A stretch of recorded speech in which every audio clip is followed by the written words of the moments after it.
Hi everybody and welcome back to my channel. So today I'm going to do a little story time for you guys, and I'm going to talk about the time I thought I was going to die. This is not clickbait, by the way. I have honestly never been this scared before, and if you're curious to know what happened, just keep on watching. So this story happened back in 2009, I think. My twin brother and my dad and I were going on a little family vacation together. We traveled to a place in Norway called Sjoa, and that's a really famous place to go rafting actually. And my dad had planned for us to stay there for about a weekend, I think.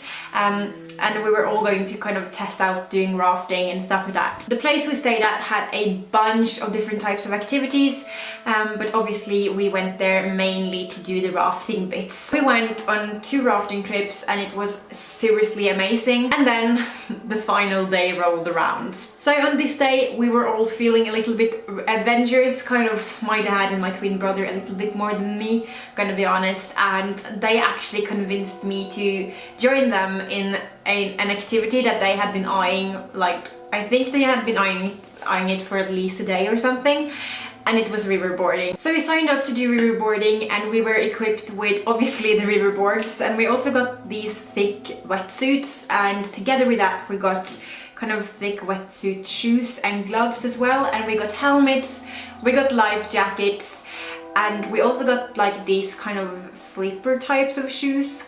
They were kind of like fins, and they were basically meant for us to be able to swim better. After getting all of our equipment, we traveled together with 2 guides up the river to like the starting point of this trip. We all had to go through this safety briefing, and during this briefing we learned kind of board techniques, we learned how to handle waves and rapids, and we basically just kind of learned how to cooperate with the river. The briefing started off on land, I remember, and then after a while we all went into the water to kind of practice there. The place where we started was a really calm and quiet section of the river, and I'm gonna be honest, in the beginning I had so much fun doing it because I felt like I was able to do what I was supposed to do. I had control, and I felt really ready to take on the 11 kilometers that we were going to travel down the river. However, after a while, kind of the river started to get a little bit more crazy, it started to get a little bit more intense,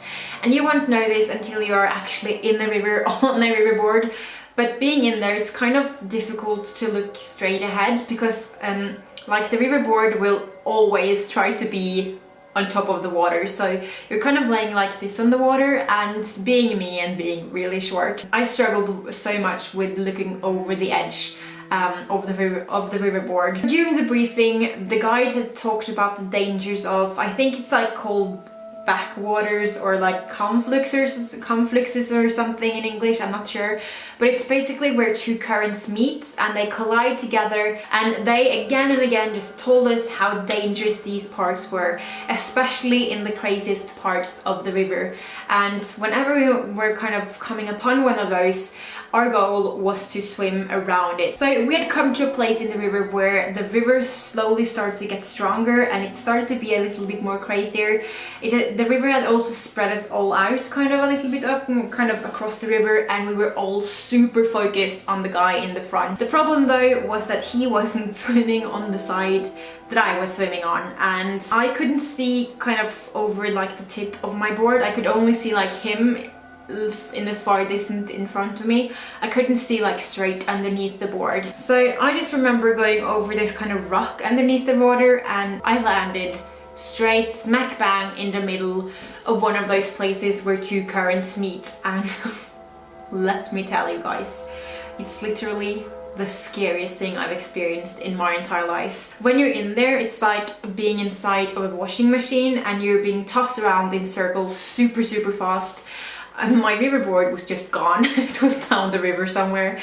I didn't dare to kind of straighten out my legs and arms because I didn't know how deep the river was at that point, and I didn't want to break anything obviously, but at the same time I still wanted to fight it, and the currents were so strong they just kind of smacked the air out of me. At the same time, like, I felt like I needed the air, but I didn't dare breathe because I didn't know when I was outside of the water and when I was inside of it. And if I had like inhaled at a point where I was underneath the water, I don't even want to think about what could have happened. So it basically felt like I was trapped in there for ever, but it can't have been more than like a couple of minutes until the guy that traveled behind us in a ducky, which is basically like a boat that looks like a kayak, he pulled me out of the currents. And when he pulled me out, I was so tired and I was so relieved and I was so scared. But the worst part was that I couldn't get out of the river at this point, because on either side of us we had like these mountains, so it was very difficult to get up, and also the car that had taken us up the river had gone.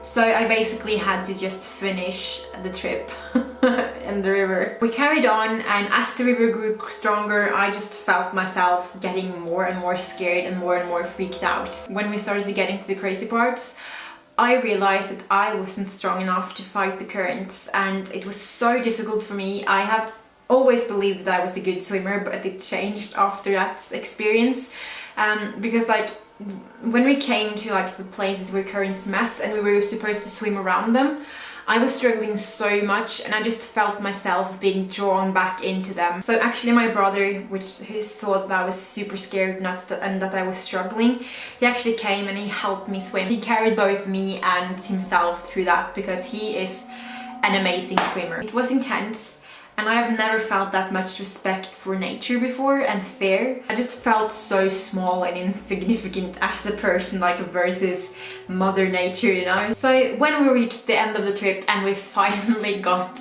on dry land again, I was so tired. I didn't feel like I could move.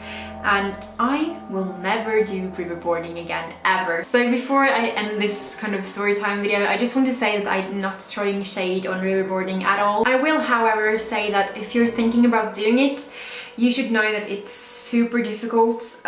You should be fit and you should also be a good swimmer.